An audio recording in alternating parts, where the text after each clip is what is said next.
get to the games that is ongoing in Kigali, Rwanda, right? Okay, yes. Okay, it's the Afro Basketball Championship, the biggest championship you can find on the surface of Africa here when it comes to basketball. How will you rate the teams that are so far in the competition? Let me just select the teams that I feel like they're contenders for the AfroBasket Championship. Okay. Number one is Nigeria. Number two is Egypt. Number three is Tunisia, and number four is Senegal. I put Senegal there because I know those guys can, pull off an upset and maybe even win it all. So, yes. And you think Angola should not be on that list? Angola has lost 2 straight games. And Angola clearly the most winners of basketball titles here in Africa. What do you think could be responsible for these 2 straight losses by the country with the most medals at the basketball championship in Africa? I mean, at this point, Angola, I feel like they have not gotten into their rhythm, their competitive rhythm that has enabled them to win those titles.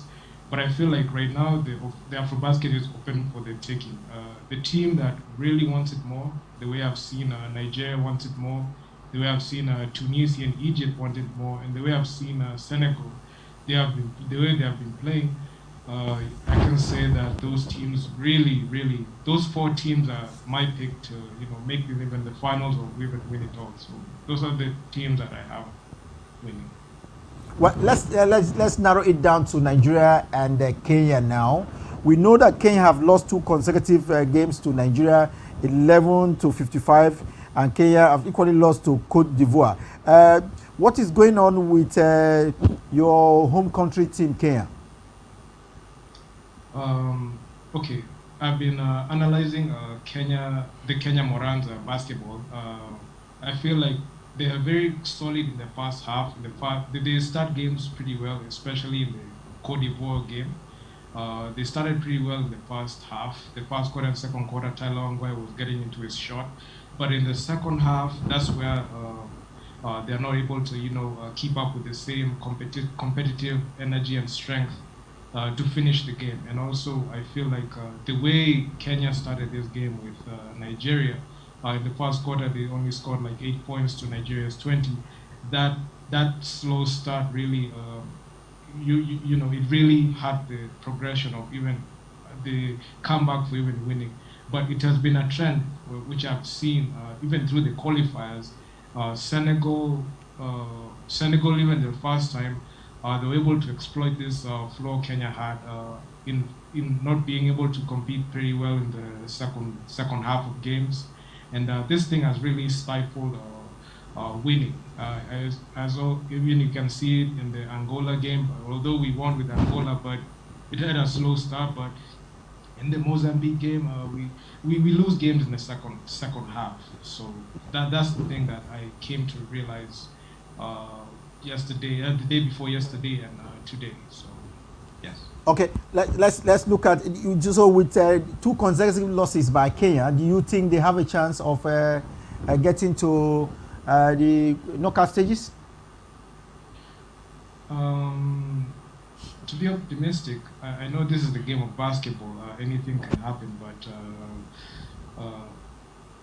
I don't feel like they even if they make it to the knockout stage, there will be an early exit because of the second half.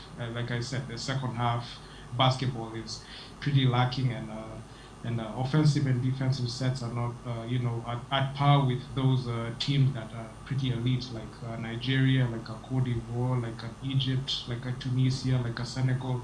We are not in that level. So going further, I don't see us as going further. So we are going to be an early exit. Denny, you're a sports journalist based in Nairobi, Kenya. You help us look straight into your camera so that we can have clear picture of you, so that when next we come to Nairobi, we can recognize you very well. Yes. Okay. And of course, I have with me your friend Mary J here. He has a question or two for you. Okay. Yeah, Dennis, pretty straightforward question. We know Coach Liz, the current head coach of the Morans of Kenya. It looked like she was doing a fantastic job, but so far so good at the tournament. Two straight losses for Kenya. Do you think there's been some sort of improvement under Coach Liz? Of course, the only female coach at the FIBA Afrobasket, the first female coach at the FIBA Afrobasket, and should I say one of Africa's darlings when it comes to coaches. Do you think the team, the Morans, are making a progress under Coach Liz? Considering the games that I've watched, the improvement is still not there, because looking at the time Coach Liz Mills took the keys to the Kenya Morans team, looking at the game that they played in the qualifiers in Senegal, you can see they still struggled in the second half of games. The Kenya versus Angola game, they were able to turn it up, and they were able to come back and they beat Angola, a powerhouse team. And also in the Mozambique game, the last game of the qualifiers, the team wasn't able to overcome the deficit way from the first quarter. Those are the things that I addressed before, even way before the actual Afrobasket started. When this game started with Cote d'Ivoire, I saw some improvement in the first half. I saw them doing some good offensive and defensive sets. But when it came to the second half, this is where I come in and I just say, okay, this is the time where the second half is where you have to be very competitive and cautious, where you are, how you're going to finish the game. I didn't see any improvement, because the same flaws that were there in the qualifiers were brought forward. The only thing that I just saw was the same. They reverted back to the same way that they used to play. So no improvement. Well, Dennis, let's look at the organization of basketball on the continent of Africa. Do you think we are up to speed with the level of competition of that we have in Africa, both in Kenya, Nigeria, and the other African countries? Leading up to the Afro Basketball Championship, oftentimes we see requests from foreign-based players to join up with the teams to play the African Championship. How will you rate the organization of basketball on the continent of Africa? I can say the organization of basketball, the level of basketball is I can say it's at a very high level, like our counterparts in the NBA, which is in the US. But I can say, if you compare the Afrobasket and the Eurobasket, they're almost the same in terms of the way they are facilitated and coordinated and officiated.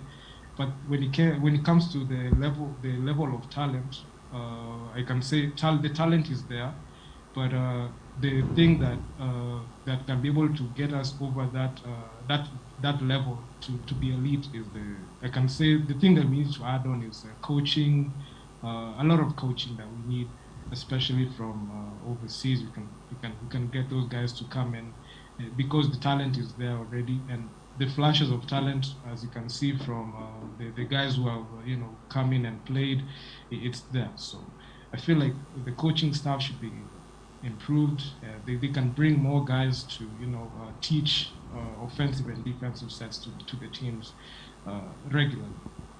Well, thank you very much, Dennis, for joining us. But one final question for you, and it has to do with the basketball championship. Which two countries do you think will be in the final of the 2021 Afro Basketball Championship?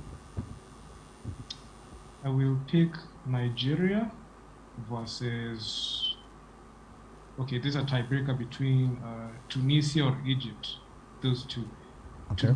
Nigeria versus whichever, Tunisia or Egypt. Though between those three, I feel like there's a contender that's gonna come from there. Many thanks. Who's gonna win. Many thanks, Dennis, for wishing Nigeria the best, and we hope that the basketball on the continent of Africa will come to the level we see in Europe and, of course, in America as well. Thank you very much, Jerry, for being part of the show. Thank you for having me. Thank you very much. And